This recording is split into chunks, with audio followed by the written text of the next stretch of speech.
work? I don't know. Just hold it. You can check. Is it on? No, it's on. Okay.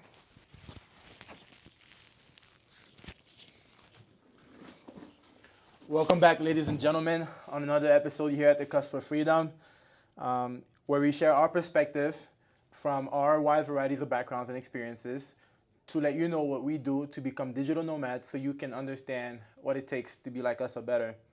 Mind you that we do have different backgrounds and experiences, so take everything you hear on this podcast with a grain of salt.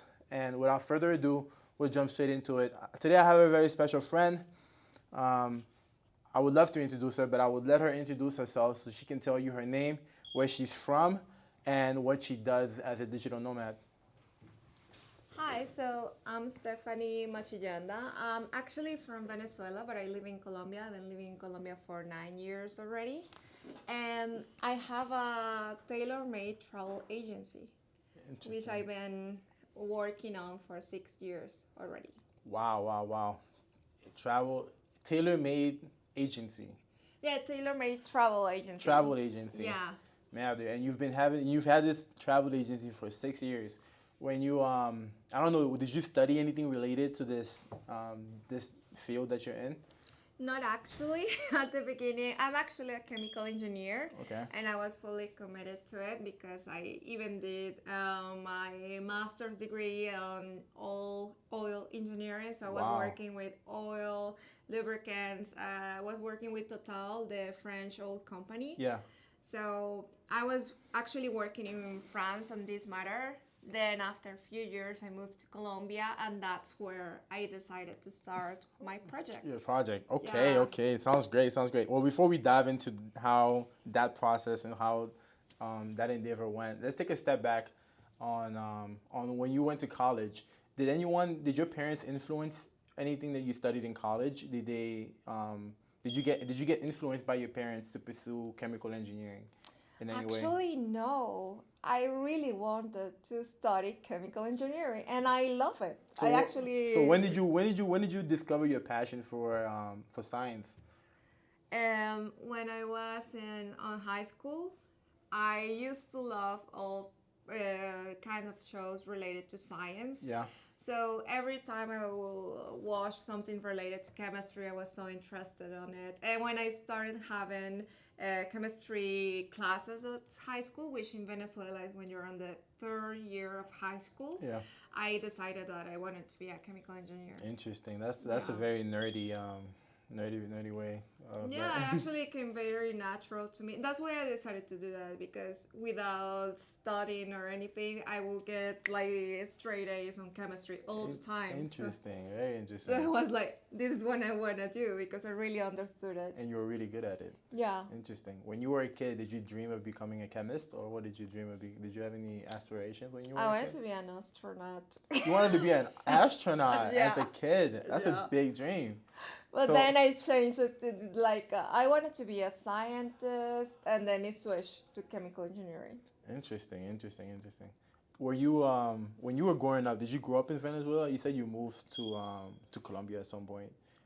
When you were in Venezuela, was it challenging growing up, or how was your experience? In Venezuela? When I was little, well, when you're little, it's like you don't realize much about the actual situation going on in the country. Facts. So for me, it was really great growing up in Venezuela. And actually, I think we were very lucky before everything that went down now. Okay. But before that, we were very lucky. We had a lot of advantages. Well, compared to other Latin American countries, Yeah. we had a lot of opportunities.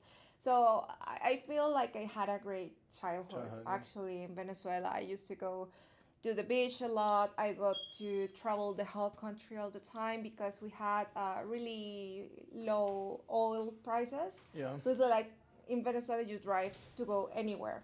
You want to go to the bakery, to anywhere, you just go driving, which is pretty normal in the States, Yeah. but not in Latin America. Yeah, it's not. Did you go to school in Venezuela, I guess? Yeah, all my studies I did in Venezuela until college, and then master's degree I did in France. Interesting. So tu parles français? Oui, je parle Yeah. français. Okay. When you were in I guess in Venezuela, is it easy to get good education? Um, It was at that point. Well, but it's not like it was easy, but it was but actually you had a lot of opportunities. Everything you had to be was like, if you were smart and you and you did dedicated. it great at your task, you had a lot of opportunities. Something that I don't see, for example, at this point in Colombia. Yeah. I feel like growing up in Colombia and getting good education is a lot Doesn't- harder than it Interesting. was in Venezuela before. Wow, that's a good perspective. Yeah. Um, And actually, all my schooling fees, everything was free for me. wow. And I was in Venezuela, I went to the top engineering university, and it was all free for me. Actually, they paid, they gave me a 'Cause you were smart. scholarship, and I had free food, everything. Because you were smart. Yeah. When you were little, did you travel at all? Like, did your parents instill travel in you when you were a kid? Not really. Well, we did travel in Venezuela. I Yeah. have actually aunt and uncle that they travel a lot. Yeah.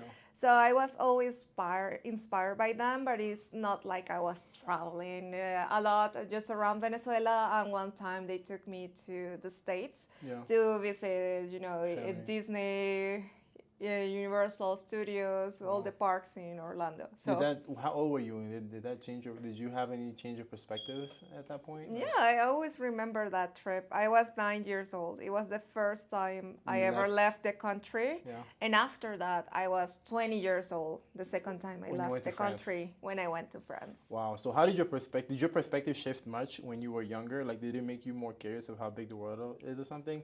The first time you went, or were you like not paying attention because you were young and just having a good time as a kid? No, it did change my perspective, in particular because it was to the States where everything is so different. Everything's like very large. Okay. Well, in comparison to Venezuela, you go to supermarkets and everything's like huge. Yeah. So you get very impressed by that. So Interesting. Yeah. And then when you went back, you just kind of like compared between the states. yeah, you tend to compare. And actually, in that time, problems started arising in Venezuela because actually Chavez got elected on the 98, Yeah.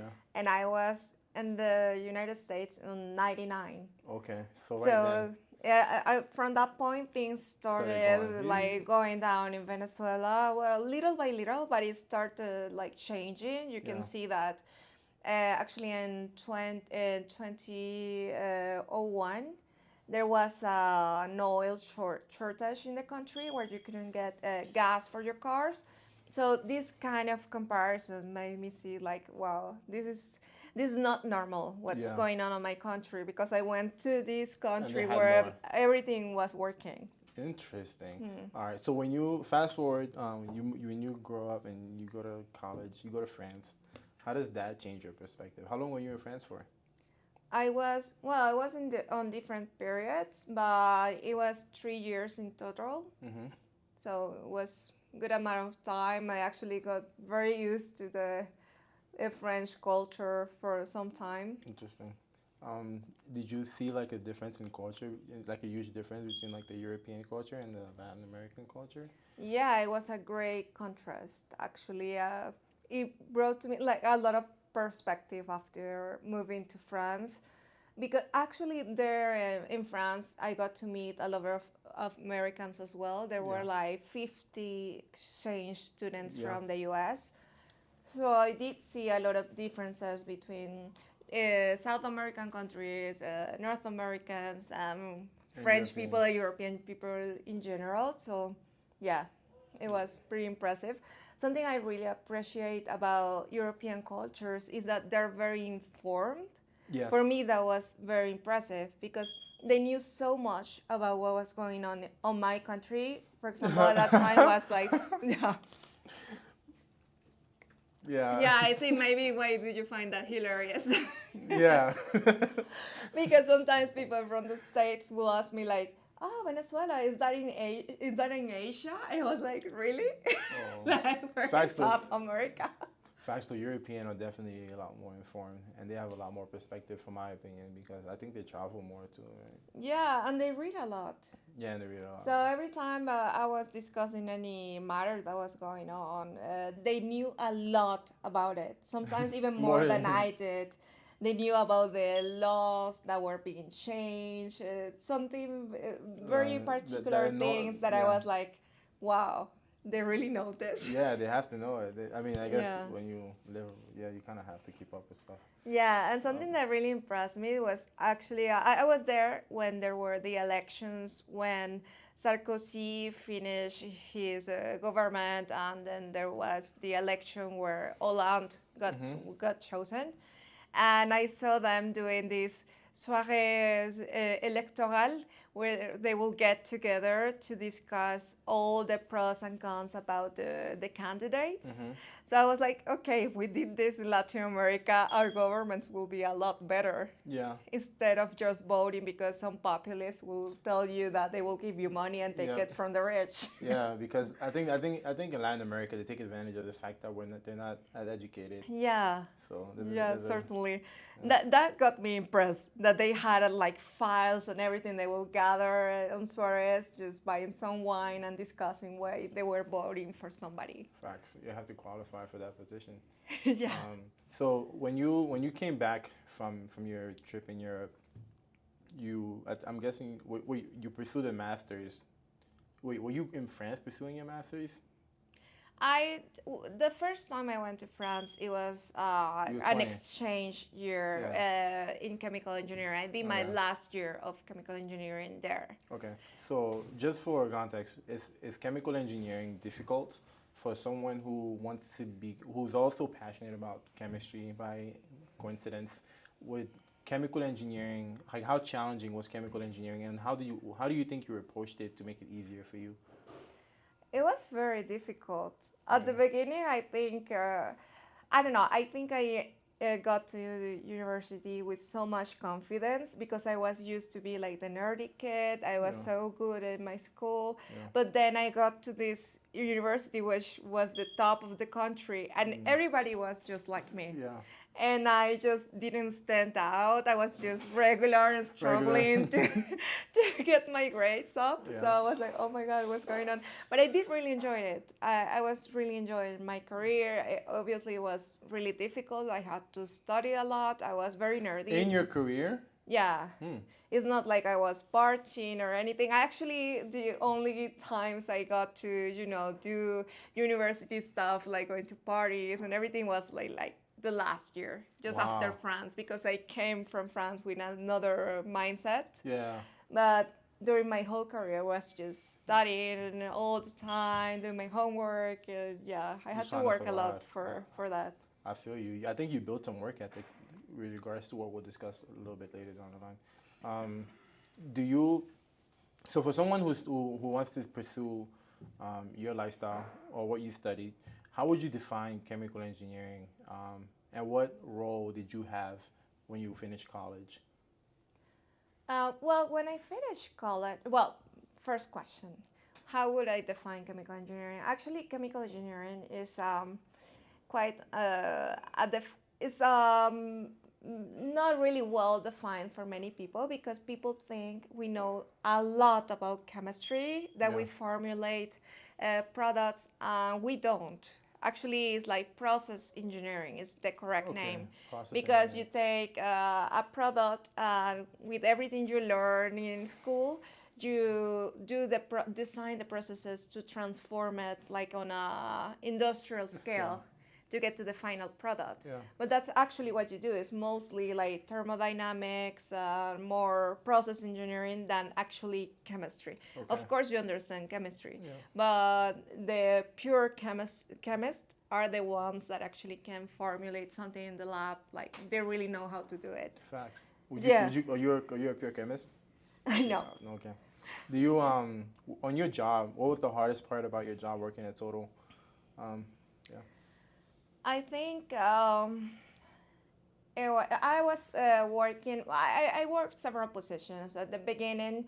I was doing research and development. So I was doing research and development on lubricants and additives for lubricants. Okay. And that was quite fun because I got to design my job every day. But it was actually quite frustrating as well. It's kind of the life of an entrepreneur, but working for somebody else. Okay. Because you had to discover something, like Yes, how yes. to optimize this product. Facts. But it's like, okay, do something. The product has this, optimize it. Yes, yes. So you were just like reading, deciding, oh, I'm gonna run this test, and based on that, I'm gonna purchase a new additive. I'm gonna request for that. samples. But it's like every day I was making up my work. It sounds like a fun job to have. Yeah, it is fun. Sometimes it was quite frustrating because I had to think what to do every day to improve this product. Yeah. But it was fun because like I got to do what I wanted actually at the lab. And there was some time where when I did an internship on Schlumberger, which is it was also based in France, and I had the greatest time at this company because they were very creative. It's like they would purchase the machinery designed by other companies and just break them down and make them better. Nice, nice. So it was very fun. Was it difficult getting a job at Total and this other company? Or? Yeah, it was quite difficult. What advice would you give someone to get? Just like persist. Don't give up. As long as you don't give up, you can't fail, yeah? Yeah, because when I was trying to get my internship on Schlumberger, it was actually really hard to get one at that company. But I had already applied like for over 60 positions, and it was a lot. And for each position, I had to design my CV, and I had to create a motivation letter about why did I want that position. In Venezuela, that's not usual. You don't have to do that, but in France, you have to. So I was so tired already. And that was one of the last times I had I saw that opportunity. I was like, yeah, whatever. I'm just gonna try again. And you got it. Because and I got it. Wow. I was like, how did I get this interview? Like so many people rejecting me already, and this top company accepted me at the end. That's interesting. That was weird. Okay, so on your second role at Total, what did you do? You had to go. Yeah, because the first role I was doing it while doing my master's degree. Because it's like I did my exchange year in France, then I got back to Venezuela, got my degree, and then I went back to France to another school, an engineering school, to do my master's degree. And there I had to work on alternance with Total because Total was my sponsor. Okay. So wow, you got Total as a sponsor. Yeah. Masters, that's pretty cool. That was pretty cool. That was actually quite unexpected as well. It was like always at the last effort, like something good happened. Yeah. Like at that time, I was already like, I'm not making it. There's no way I'm making it. Wow. But I was like, okay, why to give up? Let's just do it. Let's just do it. Man, this is so cool. Okay, so what I would say is just like persist. Don't give up. Just keep going. Eventually, something you keep knocking. Just keep knocking doors. Interesting. So this second role, you said you were doing. Okay, so my second role, I was working in the research center in Lyon, in France, and I was doing just what I told you, the research and development on lubricants. Because in Schlumberger, I was working with something else, just like exploration. The first part in exploration when they use these mods to drill oil. Okay. I was just doing research on that to prevent the blowouts when CO2 gets like out of control in these environment drilling holes, that it can blow out. And you can see the pictures in the past that there was oil coming out of these towers. So we're just doing studies to prevent that. Prevent those. Okay. Yeah. And on your final role, how about that? What did you And the final one was actually in Colombia, because actually when I got my master's degree in France, I decided to start looking for jobs still at Total because I really liked the company. Back home? But no, because Colombia is actually not my home. I Oh, I didn't. mean, okay. Venezuela, okay. Yeah, but it looks familiar. But Yeah. actually, before I've never been in Colombia. Mm. When I moved to Colombia, it was the first time ever I would be in that country. Interesting. Okay.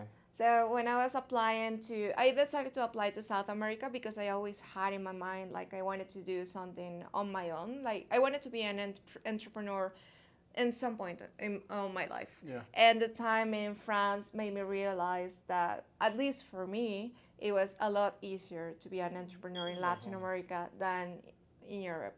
Yeah. So I decided to be where You I have. was hoping to be. In the meantime, I was just trying to figure out what I wanted to do, but I wanted to be there already. I think that's a smart projection to have. You know your possibilities. Yeah. Yeah, like I don't know what I want to do, but I know I want to do in Latin America, so let's go there. Let's go there. Let's go there. Interesting. So you went to Latin America, and you're still working for. Yeah, I was working for Total, and yeah, you were asking me about my role. So I started working as support. How do you call that?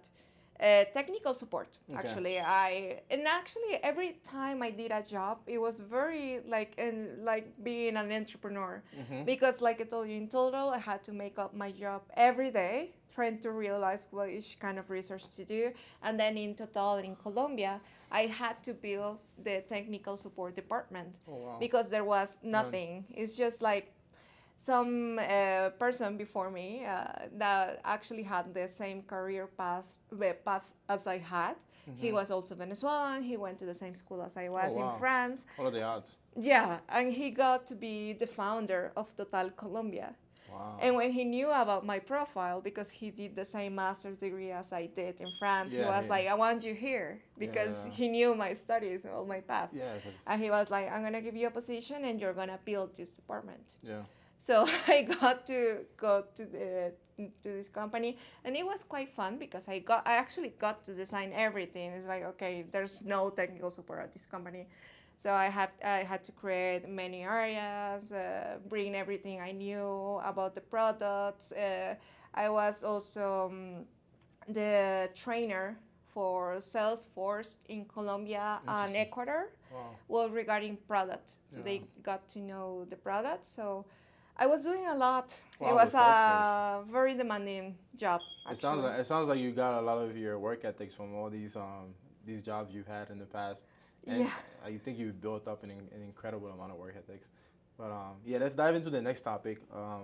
The topic which is most important today, because this is what allows you to travel and be location independent. So when you were working at Total on your final project or whatever, what clicked for you to decide I'm gonna do my own thing? And like how did you venture from Total to the company or your tailored travel agency that you found? Yeah, actually, since I moved to Colombia, I had the plan to be an entrepreneur, and I carry around this little notebook. I will be writing down every single idea I thought that I was good at. That is so smart. And that I saw there was a need in Colombia. And actually, because I came from France, and in France there were so many things that you don't find in Colombia. So I was, this you can find in France, but you cannot find it here.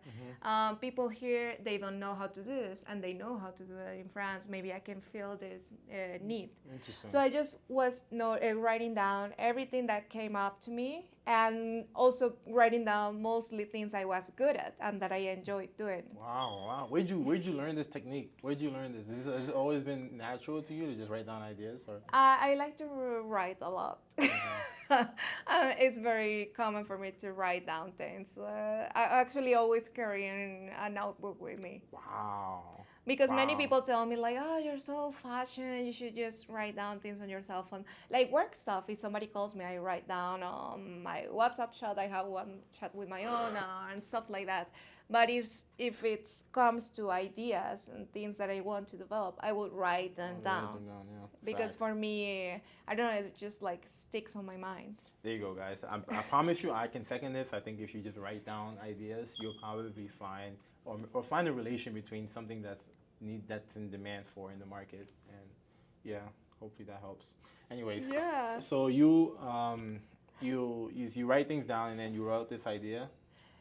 I wrote it, but I didn't realize it. It was a funny story. I'll come back to that. But then at some point, I was working already in total for 1 year and a half, and then I was with I had a boyfriend, Colombian boyfriend at that time, and he got by somebody. He got to a course that was supposed to be only like leadership course oriented, like he was a manager, so just like manager oriented, and he was pushing me like you have to do this as well and stuff, and so he pushed me to do that course. But at the end, it wasn't much like a little. Well, it kind of was, but it was more like fighting your fears and like breaking you down. Yeah. So you got to be a little eventually. But at the beginning, I was quite resistant to that idea. I wasn't the kind of person to go to therapy or anything like that. I was very square thinking. Yeah. And I thought, but yeah, I was very much like that. But at some point, we got to have so many chats that I didn't have before, and it's like I got the right questions asked to me. And one question that broke me down, and I thought like, oh, I'm doing everything wrong.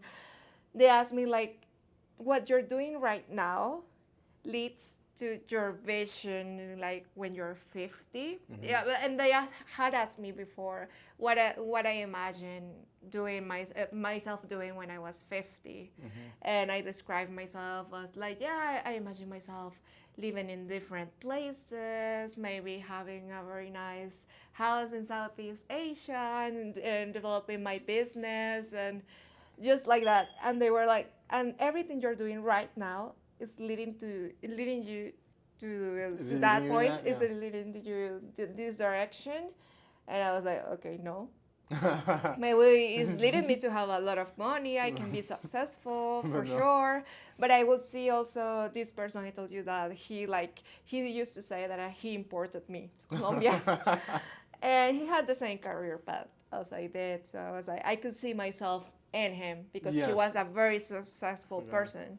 And I was seeing that, okay, he's not the person, or he's not at the point that I want to be at his age, or eventually. I don't want to be like that. Facts. That's when I realized, okay, I don't want to do that. And at that time, many people, like they won some contest at the company, and they had to travel to Europe, and it was a habit for me already, like during my master's degree and in France, to design trips for people. Like every time they will visit me in France, I will write down everything they needed to see. I will take maps and draw where they had to go and put all the tips. I used to do that all the time. And sometimes in my master's degree, I got like over 15 people to go to London to spend New Year's there, because I really wanted to go there for New Year's Eve. So you got 15 other people to go? Yeah. Jesus Christ. It's like I designed everything. It's like we can buy the trains, and it's going to cost this much, and we can book this hotel. So I wrote everything down. I was sharing it around the master's school, and many people got to go there, and they were like, oh my God, how did you got so many people? That's pretty impressive. Yeah, that's very impressive actually. I can be quite compelling to get people to travel somewhere.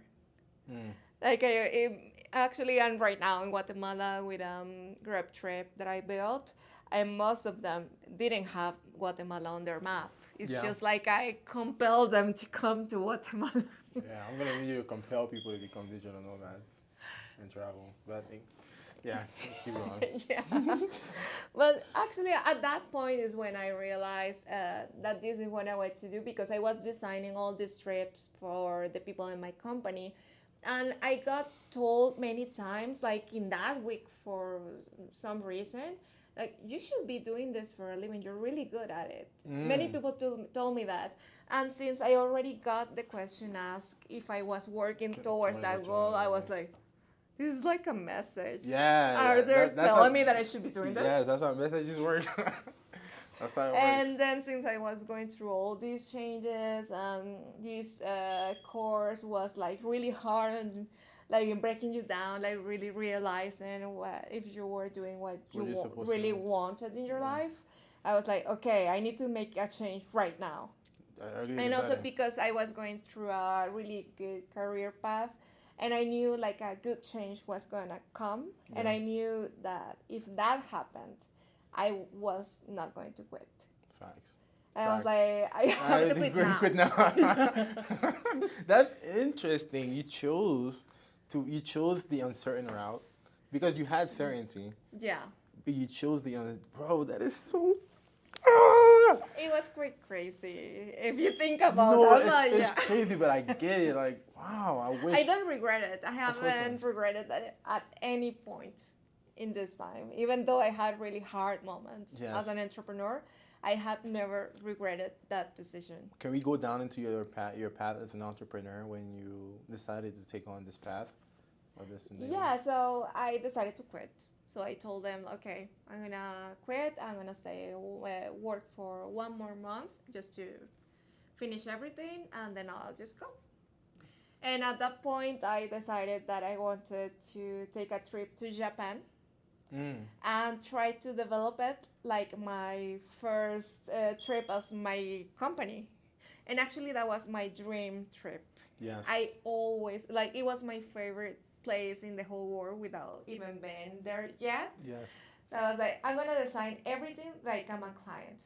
So I started building the maps, I started building the budget. I tried to be my own client, and I did that.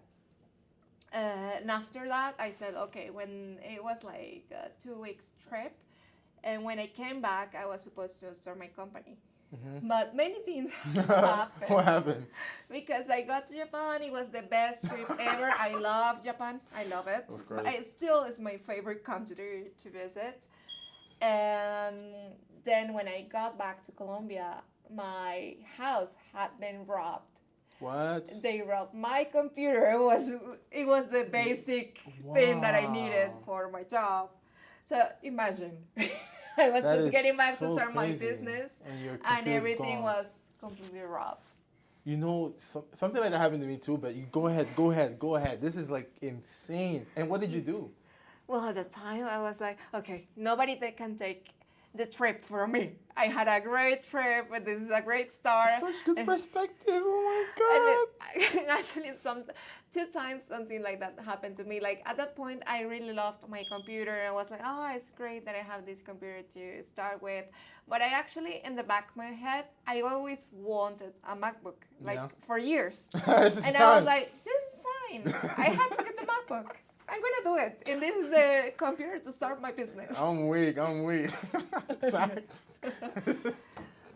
So but I actually got very scared. I actually even moved from there, obviously, Yeah, because crazy. I was even afraid to sleep there. Yeah. So I just moved to a very tall building. I was like, nobody's getting into my house. And Man, dude, then I just started. That's so crazy. Okay, so when you started your business, for someone that's from Latin America, what are the steps that you took to start? Was your business, because your business obviously was not profitable from day one, right? Yeah, no. But how was the process? Was the paperwork difficult? What was the most difficult between those first months or first years that you weren't making any money? It was difficult in the sense that it's very uncertain. And I think that anyone that has a business in Colombia, maybe it's relatable for other Latin American countries, but it's really difficult to build a business in Colombia. Even like my account and everything, they tell me that they have a company that are their clients from the US. And they told me like accountability in the US is not as difficult as the one you have to do in Colombia. Yeah. It's crazy. It's crazy everything you have to do. So at the beginning, they suggested me to do it like an individual, like keep it like that the farther you can, because being an official company in Colombia is very, very difficult. And actually, that's a step I just took like this year. Yes. Like becoming an official company because I couldn't do it anymore. Like I was surpassing some lines that it wasn't legal anymore to not be a formal company. Interesting. So I don't know. I mean, merde. That's Yeah, Latin America. Yeah, that's so crazy. Yeah, so I had to do everything just like an independent worker. So I did all my paperwork, like just to work as an independent. I don't know how you call it in the You're States, but self-employed or whatever. yeah, like self-employed, and I was just hiring freelancers and just doing that kind of contract. So I wouldn't have any kind of Issues, trouble, yeah. but I didn't have the obligations that a company has in that country. Yeah, I mean, I think you also, I think not approaching your clients as a company is also a bit of a drawback, right? Yeah.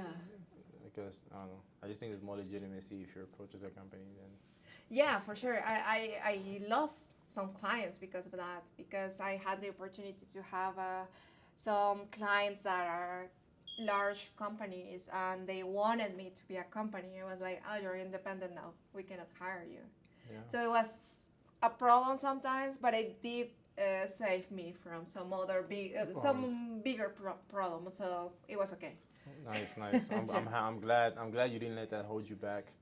Yeah, and actually talked to a lot of entrepreneurs in Colombia, and that's actually what you should do. Just like get in the entrepreneurial environment, go to some companies where they can advise you how to start, and everybody advised me to do the same. Same way, yeah. Like You did just your be an research. independent and push it the farthest, You the can. further you can. Interesting. Well, I'm glad things are working out. Do you Yeah. so when you first started, how did you get your first client? And for someone that wants to do what you do, what are what are the main challenges that they'll have to face when they're not profitable in the beginning and when they're big or profitable? Yeah, well, at the beginning, I was quite lost because I'm mostly like the creative kind of person, not as commercial. Yeah. It's not like I don't like to sell. I don't like to charge people for money. It's like Oh. if you owe me, I don't know, $1,000 for the trip, I expect you, To like just you give it know, back. I send you the document, but I'm not going to be like, oh, remember to pay me this amount. I hate that. Yeah. So I'm not that kind of like very commercial person. So it really helped me. At that time, I had a boyfriend, the one that pushed me to go to that course. He's very commercial. He Okay. has actually a commercial position, and he's very smart on that. Wow. And I was like, but how can I begin? And he was because I was just trying to develop the product. I already made my idea with Japan that I'm going to develop this trip like I'm gonna do for my company. And I was like, no, I have to perfect it. I have to perfect it. I'm a perfectionist. And he was like, no, you cannot keep doing it. You have to just start. Yeah. You have to start doing a task. I was like, I cannot do it. But then he just like pushed me, like, find somebody that will volunteer to be your like first client, even though they know you're just starting. Yeah.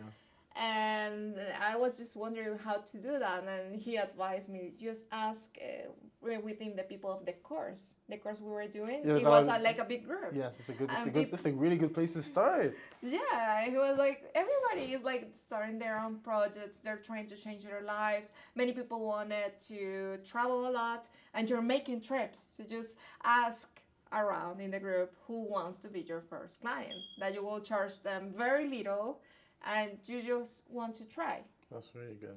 And like I proposed that. I got like 3 offers from people, Wow. and they were my first clients. Nice. That's a really good. You have a really good ex boyfriend or still? Yeah, it's ex-boyfriend. Yeah. Man, okay. Yeah, But that's a he's really still good. my friend. He advised me from time to time. He's Yeah, that's really really good. smart for that kind of That's stuff. really good advice.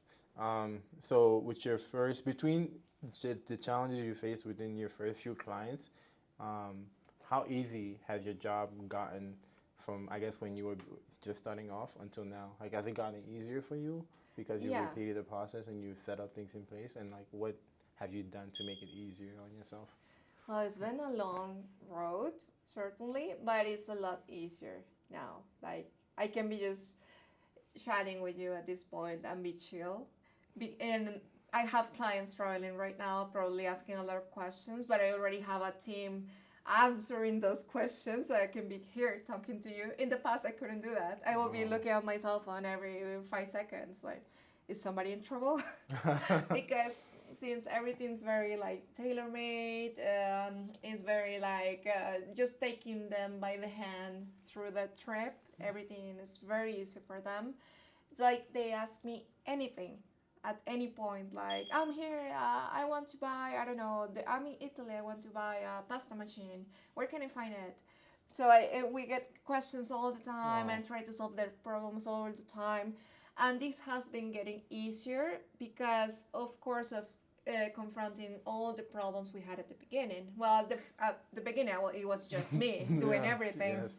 So it was a lot of work, a lot of work. I would work over 16 hours per day Yeah, because I was developing everything I wanted to do. At the first, I will do a Word document with all the details, like you have to go here and start your tour. I will advise you this restaurant and everything like that. But at some point, I don't know, maybe someone would get lost, or maybe they will change the trip and I wasn't so attentive to all the emails. Maybe something happened because they were in a different location.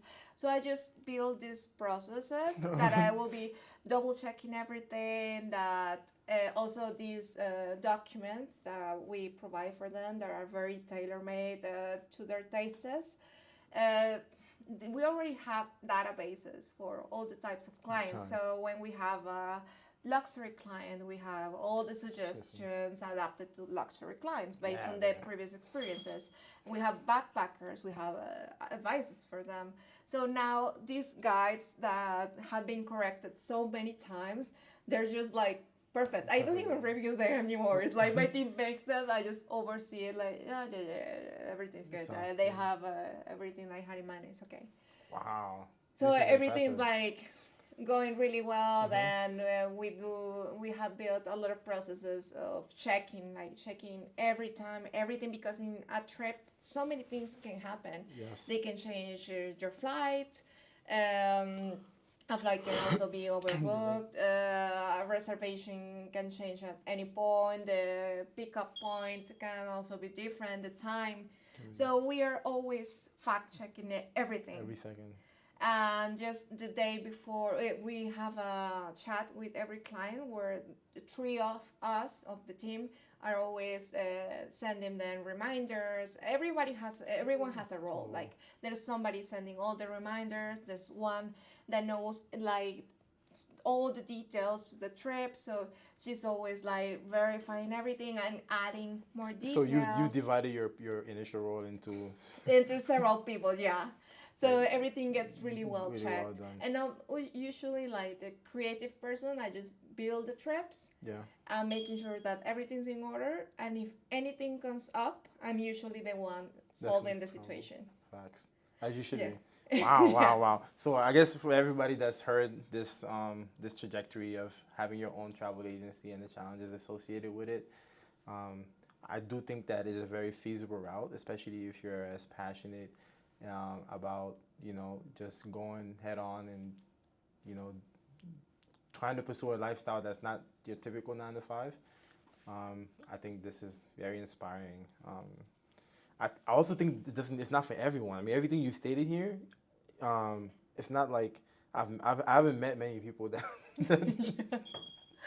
I think I'm just like very persistent. I think that's a trait in my personality. Like what I told you, I could send 60 applications, but I wouldn't stop. And I was like that since I was a kid. There's actually a story my family tells me all the time on my birthday, that they will bother me, like turn me around on my crib, and I will just keep going. They will get tired before I do you it. get tired. I believe it. I genuinely believe it. That is so wild. And actually, one of the hardest time was the pandemic, because having a travel agency during the pandemic was the ultimate test. Wow. Like after that, I'm just sure I'm gonna be doing this for life. Interesting. Okay, so walk us through that. Walk us through those adverse times. Like, what did you learn during the pandemic when your business was shut? Yeah, I was practically shut down. Well, at that time, the first thing I was very happy about was still being a small company. So I didn't have many employees at the time, so it could be easily solved in that part. And also that I was living in Latin America. So cheaper. Latin America is a lot Cheaper. cheaper. And actually, the year before that, I was doing really well. And at the beginning, since it was so hard, I changed from working in the old industry that I had a good income, well, for my age, to having nothing at all. Yeah. So I got used to like living Very the simple. lowest I could. Like I was just saving and saving and saving all the money I could, just Yeah. living to the minimum possible.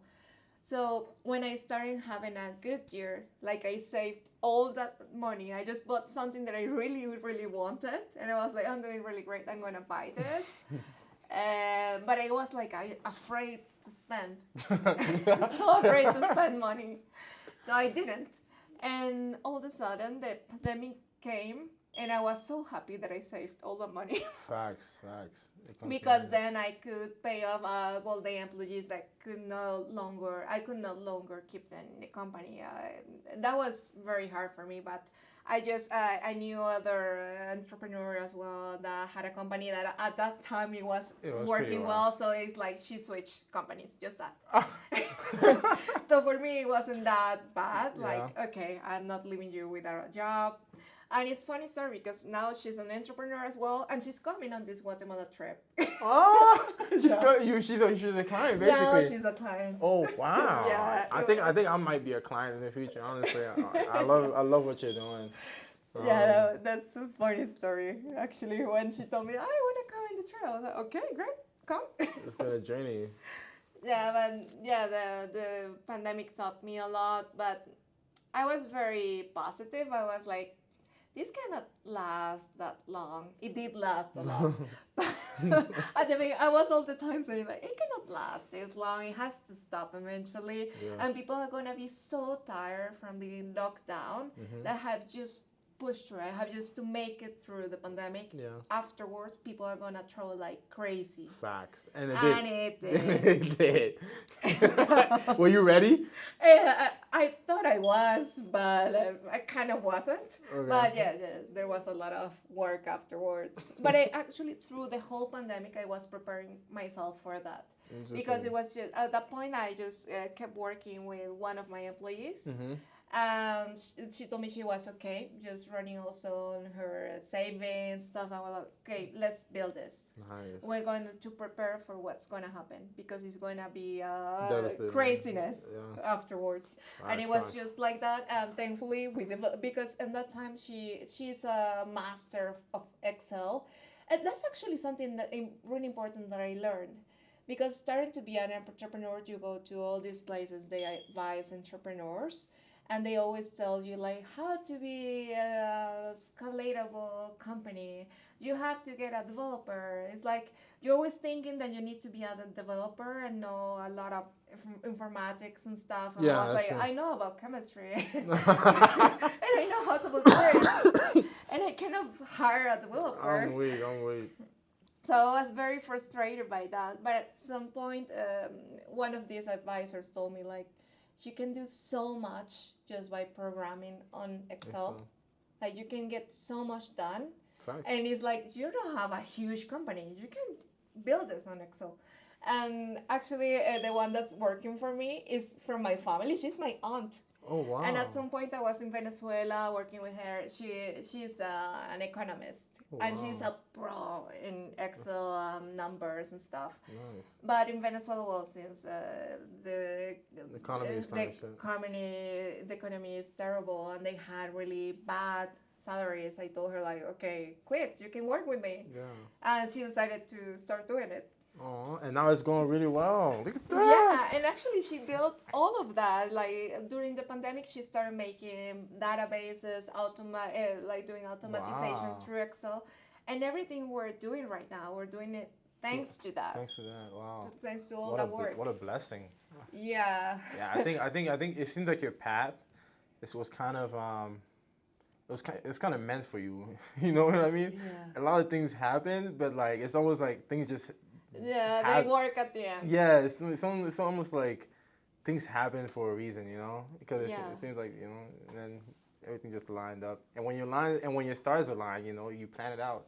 So Yeah, and I think that everything, well, for me lately, it's really related to travel at the end. And that's maybe what I love to travel so much.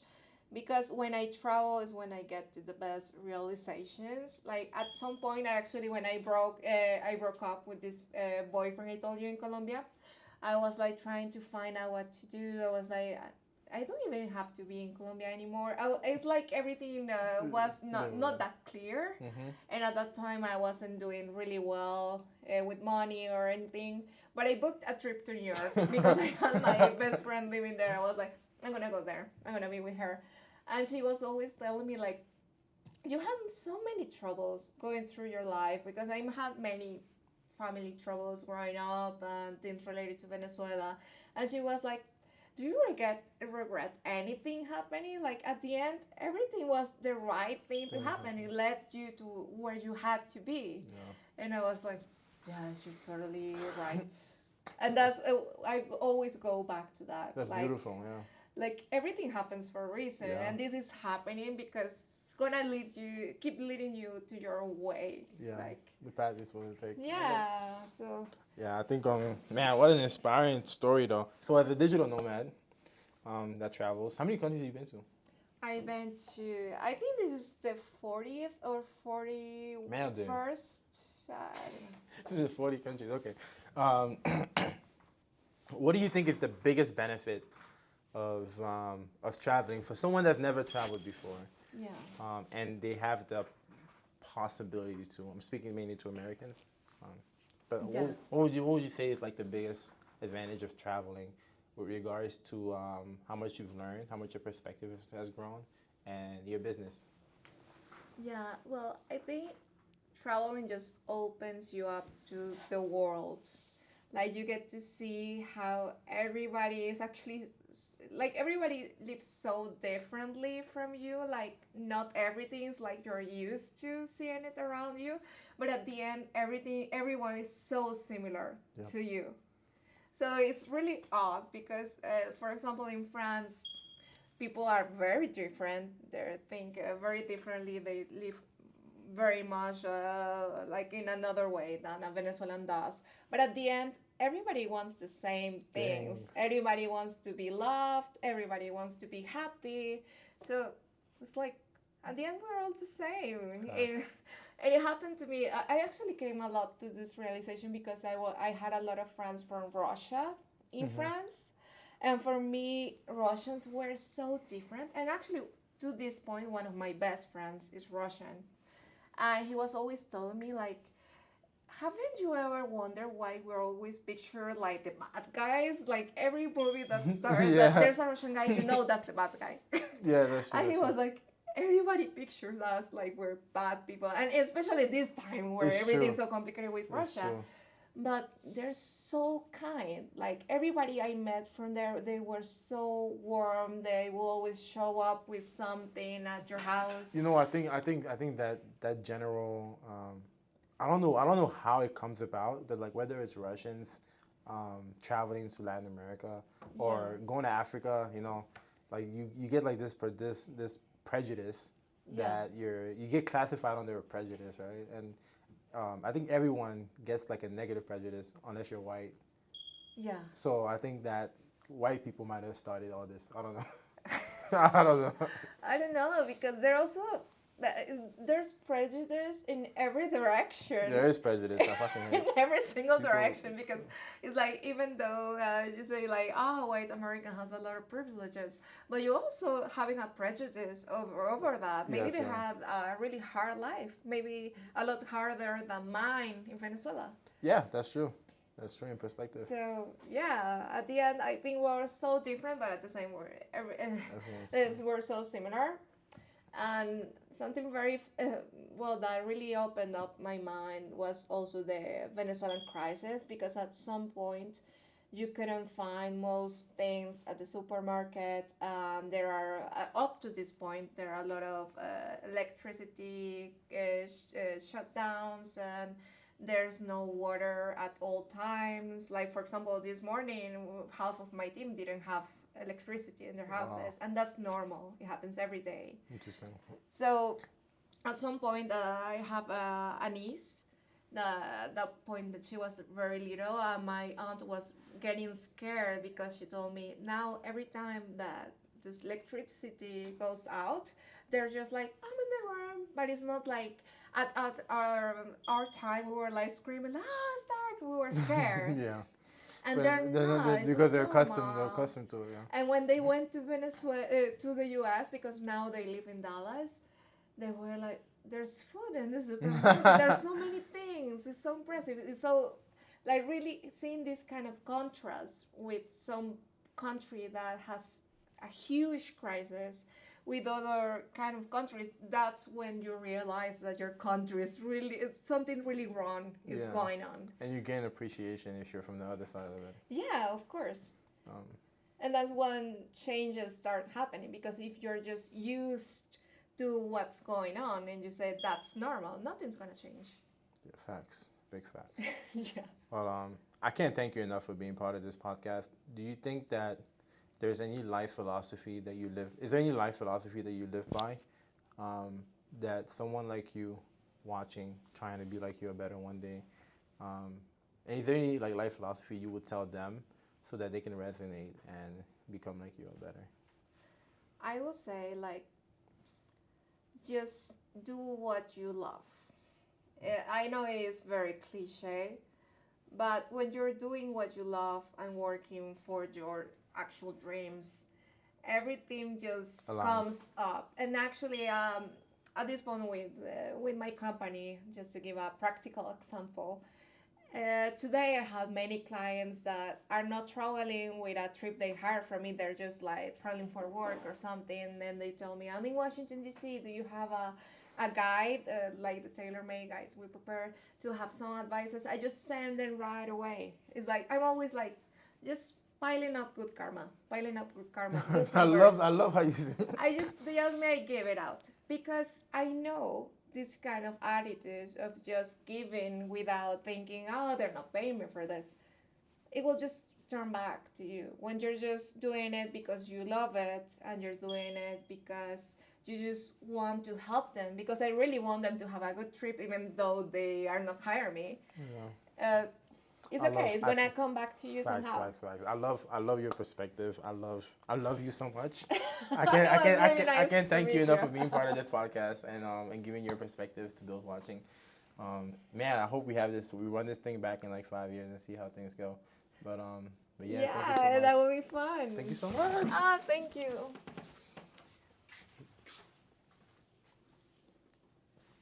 Ah, it was a good chat. Yeah, that was a really good chat. I think that was one of my longest episodes too. Really? I talk a lot. No, it's good. No, my phone just died. But we got the episode though. Great. Man, dude.